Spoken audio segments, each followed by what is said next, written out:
For 4 grueling decades of relentless sacrifice, a single moment of personal enjoyment was treated like an unforgivable sin. That is the bitter truth of my life. For 40 years, I worked as a master carpenter and independent contractor. I built breathtaking custom mansions for the city's elite, yet I stubbornly lived in a modest 3-bedroom house.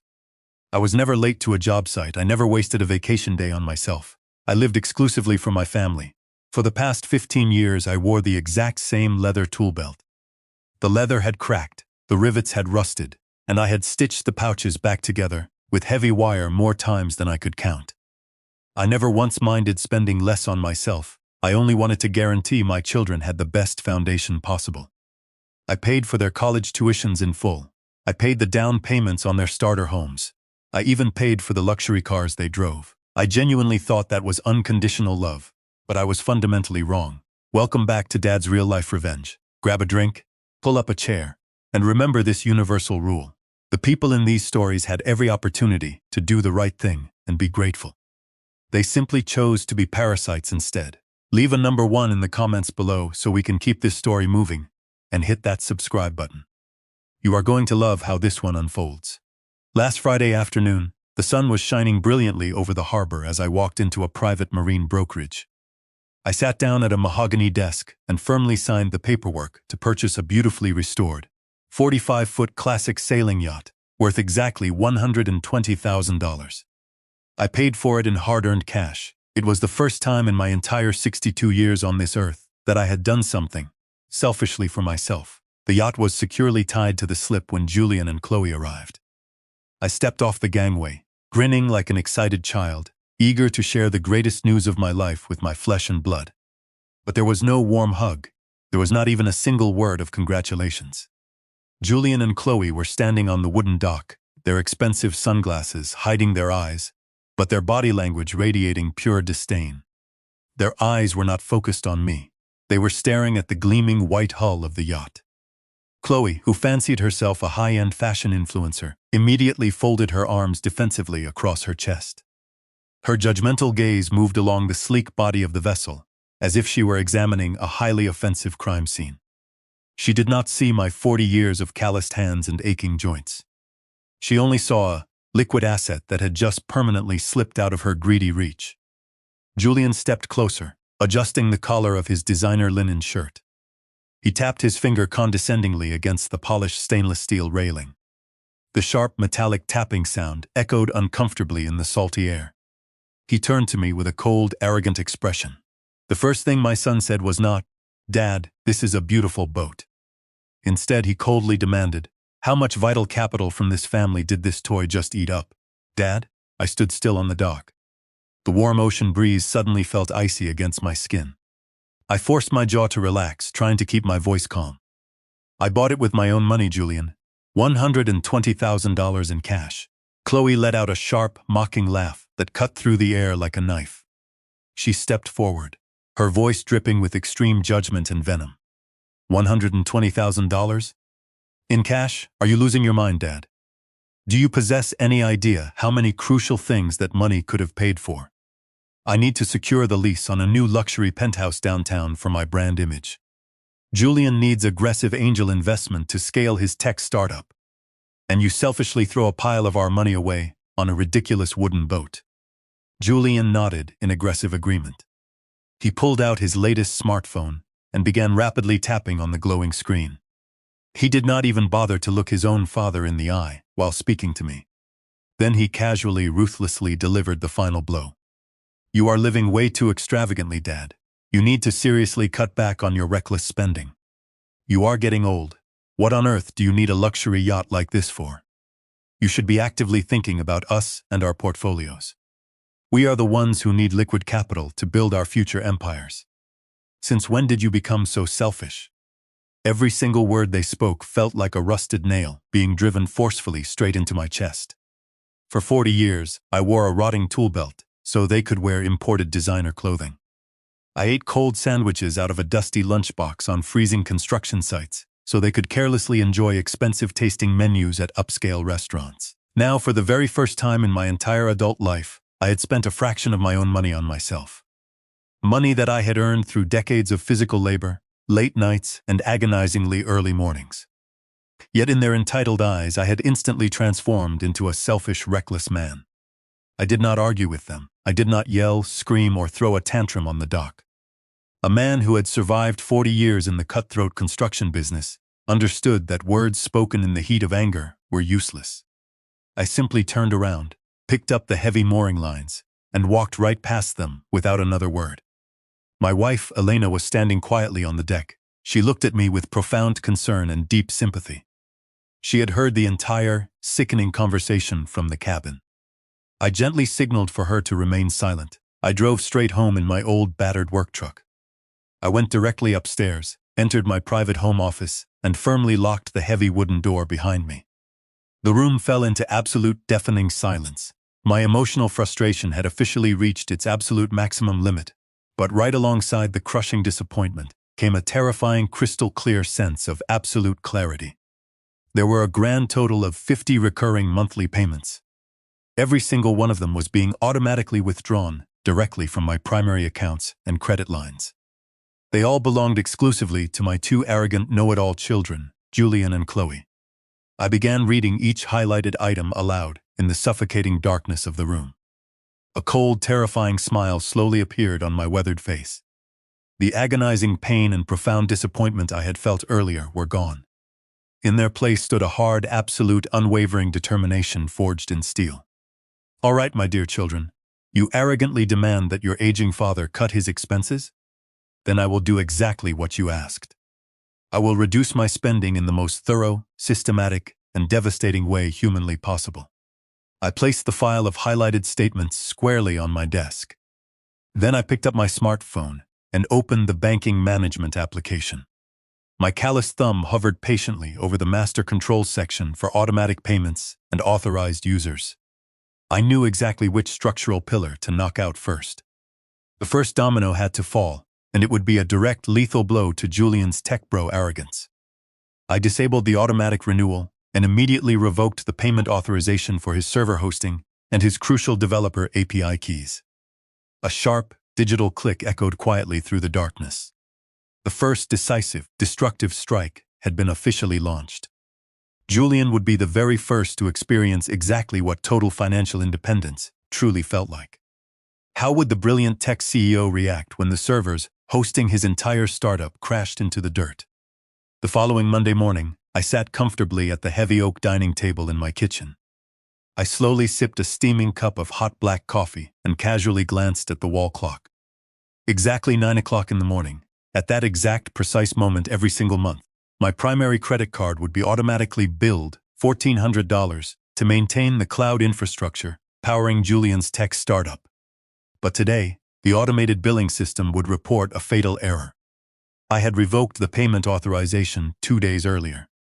At exactly 9:15, the smartphone lying on the table began vibrating furiously, shattering the quiet morning. Julian's name flashed urgently across the glowing screen. I did not answer right away. I calmly let it ring 5 full times before casually pressing the answer button and putting the call on speaker. On the other end, Julian sounded panicked, out of breath, and frantic. "Dad, something terrible just happened. Amazon Web Services just sent me a critical alert saying primary billing account is severely overdue. They suspended my server instances because the automatic payment from your card was declined. It's a bank system error, right? Please call them and fix it right away. I am walking into a pitch meeting with venture capitalists in 2 hours. If they try to test the app and the servers are down, I am totally ruined." It's humiliating. I leaned back slowly in my chair, taking another sip of my coffee. My voice remained calm and steady. "There is no system error, Julian. I canceled that payment authorization myself." The line went deathly silent for 3 agonizing seconds. It was the heavy silence of a reality-altering shock. Then, Julian's voice shot up several octaves in sheer disbelief and violent anger. "What did you just say? You canceled it? Why the hell would you do that? That is the backbone of my entire company. If the servers stay down, I lose all my active users. Do you possess any idea how serious that is? What kind of sick game are you playing right now?" I picked up my coffee cup and slowly turned it in my calloused hand. Then I calmly replied, weaponizing the exact same words he had arrogantly thrown at me on the dock just 3 days earlier. I am cutting expenses, Julian. That is exactly what you explicitly told me to do. You said I was living way too extravagantly and needed to save money. I think you made a very good point. That tech company is registered solely in your name. You are 28 years old. You are constantly bragging about being a highly successful tech CEO, therefore, paying for your own server costs seems reasonable. I am simply following your brilliant financial advice. Julian roared into the phone, but those are two different things. I told you to cut your reckless spending, not my essential business operations. This is selfish. You are destroying my entire career over a wooden boat. Tuesday was the day Chloe's entire artificial world imploded. My youngest daughter loved projecting a flawless, opulent lifestyle online. She usually woke up at 7 in the morning. The absolute first thing she did was open her premium cloud storage account, which held terabytes of unedited, high-resolution influencer content she needed to post for her brand deals. But that morning, the application displayed only a cold, unforgiving red message. It clearly stated her premium enterprise subscription had been canceled, and her files were currently locked in read-only mode until a valid payment method was successfully provided. Chloe severely frowned in heavy annoyance. She blindly assumed it was nothing more than a minor banking glitch. She picked up her phone and attempted to order her daily $80 organic breakfast delivery. Another aggressive error message immediately appeared. The frustration began to rapidly build inside the 25-year-old princess. She decided to get dressed and head to her ultra-exclusive Pilates studio downtown to blow off steam. When she reached the pristine front desk, Chloe confidently swiped her platinum membership card. A sharp, loud beep sounded. A bright red light flashed on the scanner. The receptionist looked at Chloe with an uncomfortable mixture of pity and annoyance. "I am so sorry, miss. Your membership has been suspended. This month's membership fee from Mr. Marcus's primary credit card was declined by the issuer." Chloe's contoured face turned bright red with intense embarrassment. Wealthy women nearby immediately began whispering and staring. She had no choice but to turn around and leave the studio in complete, burning humiliation. But the absolute worst part of the nightmare happened when she marched out to the parking garage. A heavy tow truck was currently hitching up her pristine, white Porsche Macan. I had canceled the lease payment, and I had personally called the dealership to inform them the vehicle would no longer be funded. Chloe lost her mind. She immediately hailed an expensive rideshare back to her apartment and frantically called her mother in hysterics. Elena was sitting right beside me in the living room when the frantic call came in. I silently motioned for my wife to immediately put the call on speaker. Chloe's violent crying and aggressive shouting exploded loudly through the phone's speaker. "Mom, Dad has gone insane, hasn't he? He cut off everything. My Pilates membership is gone. My cloud drive is totally locked. They just repossessed my Porsche from the parking garage. Even my organic food delivery app is declining my orders. I can't work. I can't live like this. Tell Dad to turn everything back on right now. I am his daughter. Why is he being so cruel to me?" Elena looked at me with a conflicted, pleading expression. She instinctively wanted to defend our crying daughter, but I gently, firmly placed a calloused hand on my wife's trembling shoulder. Then I leaned in and looked directly at the phone that was broadcasting Chloe's entitled hysterics. My voice was cold, firm, and uncompromising. "She is 25 years old, Elena. If she cannot afford to pay the lease on her own luxury car or buy her own groceries, then that is her real problem, not mine." Chloe instantly fell dead silent. She had not expected me to be listening in on the call. I continued my assault. "You and Julian stood on the dock and explicitly told me I needed to cut my spending. That is exactly what I am doing. Chloe, I am cutting expenses. Learn to pay for your own extravagant luxuries." I ended the call immediately. Then I turned towards Elena. My wife sighed, but she did not argue anymore. She understood exactly what I was trying to accomplish.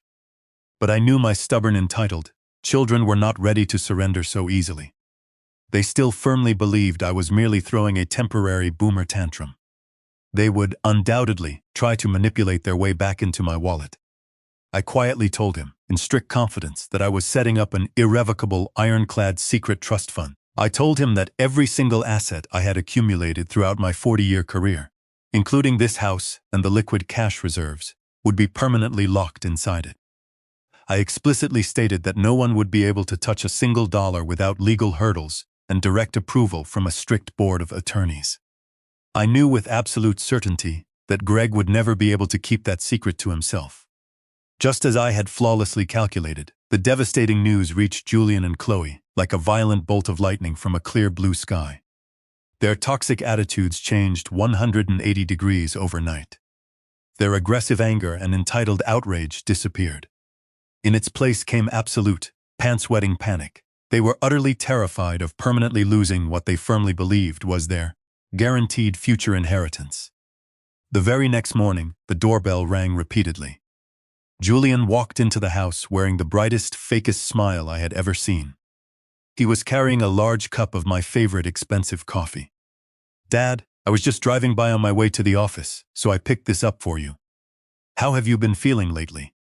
"You look great." Appeared right behind him, carrying an expensive box of artisanal pastries, her face plastered with artificial sweetness. "Your absolute favorite daughter. Missed you and Mom so much, so I just had to come visit. Let me help Mom clean the kitchen." The flattery was sickeningly obvious. The kindness felt rehearsed and robotic.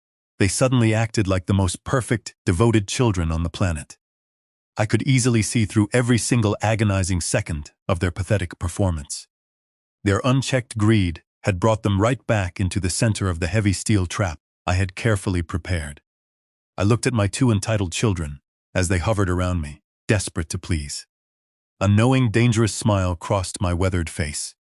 Then I made the final offer. "This Sunday evening, come home for a family dinner. I have a surprise gift for both of you regarding the estate." Their greedy eyes lit up instantly. They nodded enthusiastically. Taking the bait, they firmly believed they had successfully charmed their way back in and were about to receive their share of the trust fund. But what patiently awaited them at the Sunday dinner table was not a stack of million-dollar checks. It was a financial storm so devastating that neither of them would ever forget it for the rest of their pathetic lives. At exactly 7 p.m. on Sunday evening, the heavy front door swung open. Julian and Chloe walked into the house wearing the brightest, most fake smiles I had ever seen plastered on their faces. Their artificial politeness filled the entire house. Julian immediately rushed into the kitchen, loudly offering to help his mother carry the heavy serving dishes to the dining table. He repeatedly praised Elena's cooking, calling her roasted chicken the absolute best meal he had ever tasted in his life. Chloe settled gracefully beside me on the sofa. She chatted cheerfully about her future branding plans, and went out of her way to pour me a fresh glass of iced water, whenever mine was even half empty. They were putting on a spectacular performance. The powerful, intoxicating promise of a multi-million-dollar trust fund had instantly transformed two toxic, entitled parasites into the most devoted son and daughter imaginable. Dinner finally concluded, I stood up slowly from the table and walked deliberately to the cabinet. I picked up the heavy folder. Both Julian and Chloe immediately straightened their backs in their chairs. Their eyes lit up like floodlights with aggressive anticipation. Neither of them knew that the heavy blue folder contained exactly 150 detailed pages. I returned to the dining table. I placed the folder directly in the dead center of the table. The heavy, authoritative thud echoed loudly through the room. The cheerful, artificial atmosphere vanished instantly. A heavy, terrifying silence rapidly settled over the house. It was not an ordinary silence. It was the suffocating, heavy silence that hangs over a courtroom mere moments before a guilty verdict is delivered. Elena looked nervously from me to the children, her fingers intertwined tightly in her lap. I sat down at the head of the table. My cold gaze swept across my son and daughter. The eager excitement on their faces slowly gave way to creeping confusion. Julian swallowed hard, his Adam's apple bobbing. Trying to sound casual, he nervously asked, "Dad, is this the trust fund paperwork you mentioned to Greg? How are you planning to divide the assets between Chloe and me?" Chloe leaned forward slightly, her manicured hands trembling with anticipation.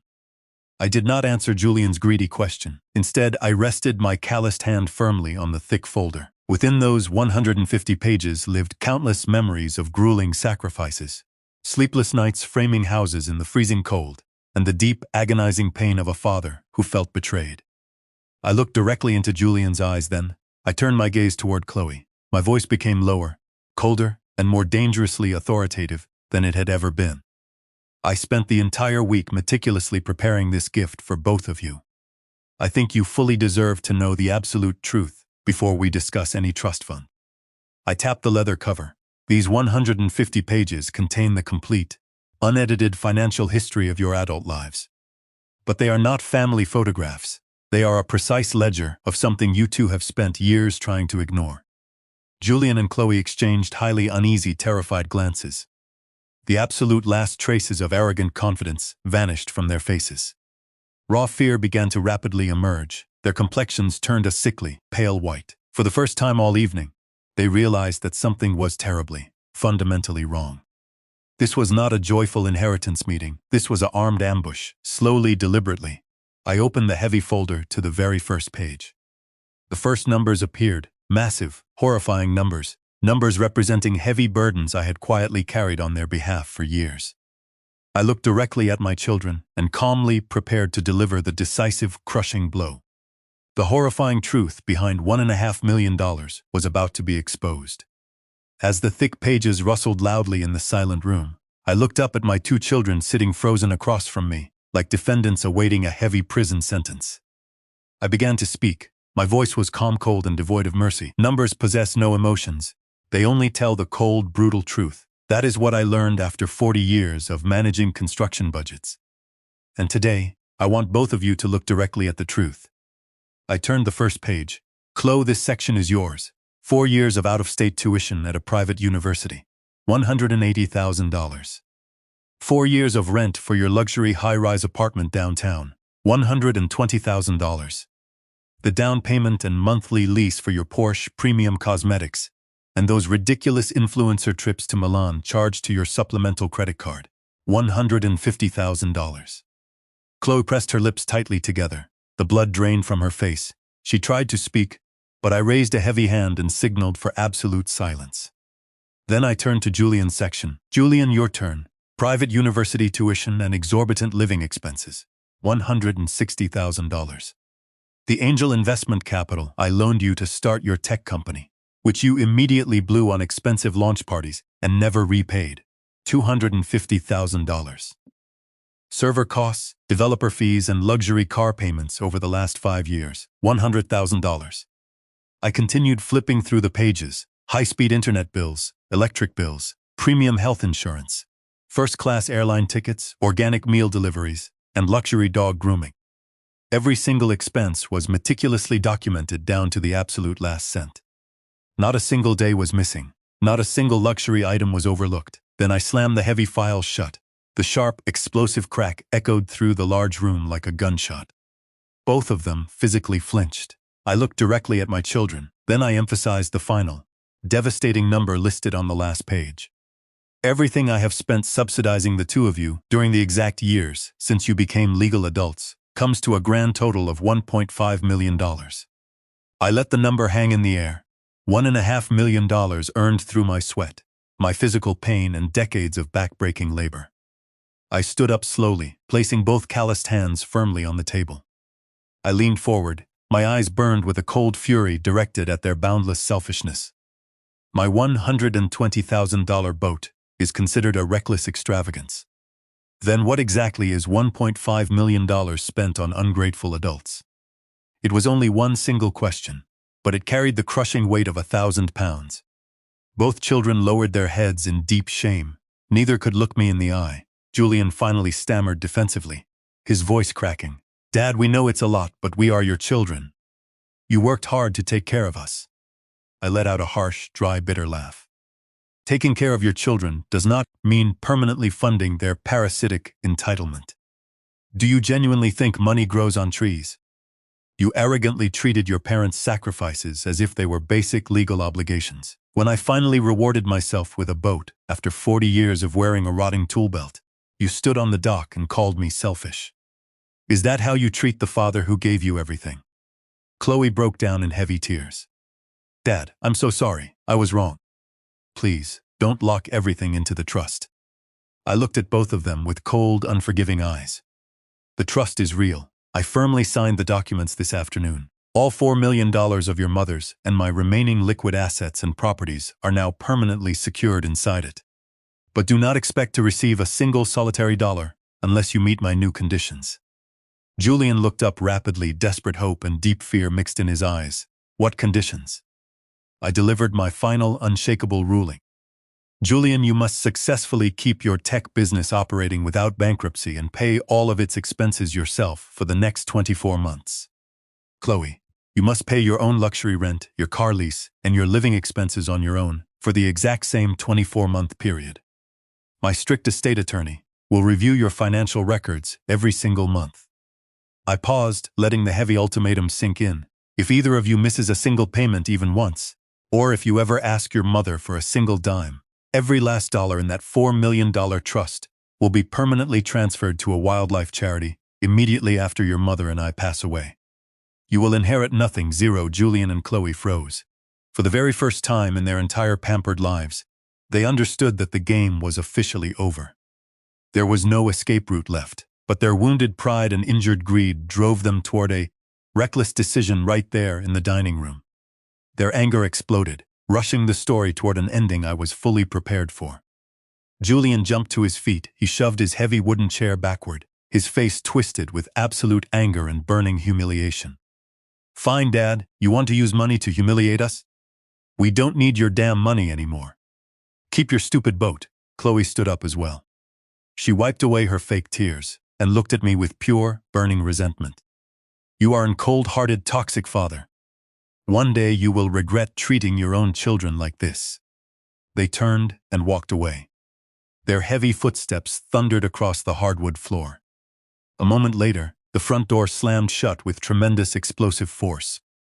The entire house seemed to shake. I walked over slowly, sat beside her, and gently wrapped a strong arm around her trembling shoulders. Don't cry, Elena. They will be all right. For the absolute first time in their entire lives, they are finally being forced to learn how to be real adults. If we blindly keep giving them money, they will remain selfish, parasitic children forever. This was the absolute only way to save their future. The very next morning, I woke up early. I no longer had to worry about 50 unreasonable, parasitic payments draining my accounts. I drove down to the marina with Elena. We stepped onto the polished teak deck of the beautiful, classic 45-foot sailing yacht.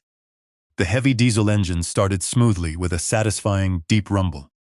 I confidently steered the vessel out of the slip and headed toward the open ocean. Elena sat peacefully beside me, her hand tightly holding mine. The bright morning sun painted the open water ahead in brilliant, glittering gold.